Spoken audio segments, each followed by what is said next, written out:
Qual que é a melhor forma de você superar um vício? Não existe vício. Isso não existe. Existem diferentes comportamentos compulsivos e impulsivos. O que quer dizer compulsão e impulsão? Quando eu tenho um impulso, quer dizer que tem algo dentro de mim que me leva a fazer alguma coisa. Então eu tenho um comportamento impulsivo. Por exemplo, a pessoa que. Por exemplo, muitos suicídios acontecem em função de comportamento impulsivo. A pessoa não estava planejando necessariamente, ela está, por exemplo, um que é comum é a pessoa na beira do trilho do metrô e ela pula. Impulsivamente. Isso é impulsão, tá? Um comportamento impulsivo. E o comportamento compulsivo é um que recorre na mesma coisa. Então o comportamento compulsivo é do sujeito que vai lá e fica lavando as mãos muitas vezes porque ele pensa que as mãos estão sujas porque ele tem transtorno obsessivo compulsivo, tá bom? Então, justamente o transtorno obsessivo compulsivo é a característica, é a unidade nosográfica, vamos dizer assim, é o transtorno mental típico desses comportamentos que recorrem. Um vício, não necessariamente emerge de um transtorno psiquiátrico. Mas, quando existem facilitações biológicas associadas a esse transtorno, então, por exemplo, tem um transportador específico de serotonina que também, em geral, ele age de maneira menos intensa em casos de depressão severa, também ele age em casos de transtorno obsessivo compulsivo, tanto que, do ponto de vista farmacológico, o tratamento é parecido. Então, quando tem essas coisas, a chance é maior, tá bom? Então, só considere isso daí. E, beleza. Então, ou seja, as pessoas, por uma questão existencial delas, de como elas são mais fáceis ou mais difíceis de entrarem em comportamentos compulsivos. Entendeu o ponto, né? Aí vem a grande questão. Quando essa tendência ela é muito forte no que vem de dentro, em outras palavras, o sujeito tem um toque, tem um transtorno obsessivo compulsivo, seja muito bem caracterizado ou ainda mais leve, num caráter de características muito mais sindrômicas, mais bem mal definidas, mas tem um negócio, o tratamento mesmo de algo muito simples exige medicação. Por que exige medicação? Não é porque se eu não tomar um remédio não vai funcionar. Não. É porque se você tomar um remédio vai funcionar 100 vezes mais rápido, mais fácil. Você tem um caminho para encontrar uma solução porque existe um desbalanço de natureza bioquímica ligada aos chamados polimorfismos, são variantes genéticas. Na base disso tudo, a pessoa se tornou viciada porque tem uma coisa nela. E se você for ver, agora ela é viciada em bets, antes ela foi viciada em não sei o que, no outro ela foi viciada em não sei o que mais. Ou são pessoas assim, quem nunca viu a pessoa que assim, ela é mega religiosa, você não pode falar uma coisa, só que agora ela é dessa religião. 3 anos atrás ela era de uma outra, depois 5 anos atrás ela era de uma outra, depois ela não era de uma religião, ela era de um negócio de escoteiro, se você falasse mal de escoteiro ela queria te matar. Entendeu? São pirações, assim, é disso que eu tô falando. Esses traços muitas vezes vêm de dentro. Então, quando a coisa vem de dentro, ela precisa desse tipo de tratamento. Quando, agora uma outra característica, a coisa não vem de dentro, mas o vício envolve alterações farmacológicas em sistemas neurotransmissores, aí também é importante você fazer uma recuperação com medicação, porque é muito mais fácil. Então, por exemplo, a cocaína, o que acontece com a cocaína? A gente tem circuitos de recompensa no cérebro, que são circuitos que, ao contrário do que se diz no Instagram, eles servem para te... porque você ganha quando você fica recompensado. Não é assim que funciona. Eles são circuitos pró-comportamento. Eles te orientam a uma recompensa. Tá? Então, circuitos chamados motivacionais. Esses circuitos motivacionais, quando você tem um impulso motivacional, você tem liberação de vários neurotransmissores, entre eles dopamina. Você tem especificamente um tipo particular, um subtipo de dopamina chamada D2, que é mais liberada, é mais comum, etc. e tal. E aí, esses circuitos são chamados circuitos dopaminérgicos, só para ficar no simples, porque eles não são puramente dopaminérgicos, não é aquilo, então, mas ok. E esses circuitos, eles vão gerar essa relação de estímulo-resposta com a cocaína.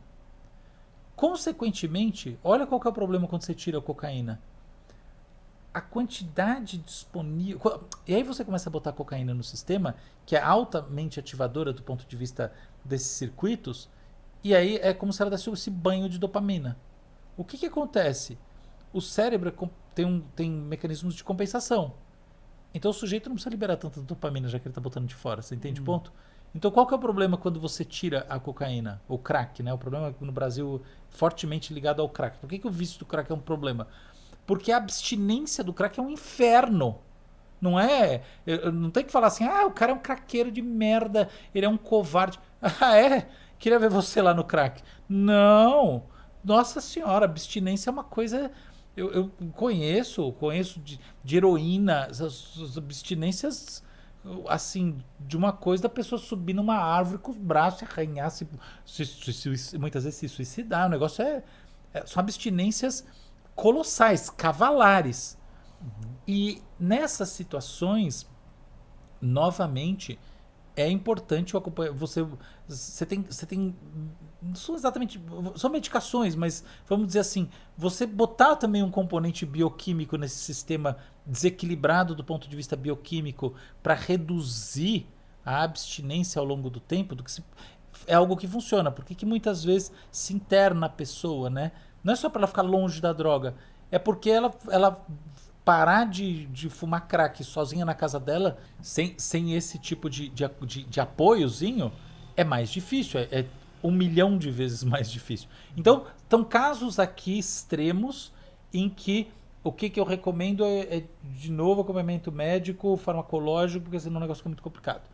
Agora tem todo esse outro meio, que são os casos clássicos, que é o 90%. Eu gosto dessas exceções, porque na hora do vamos ver, se você cair na exceção, é bom você olhar e falar, nossa, o cara tá falando...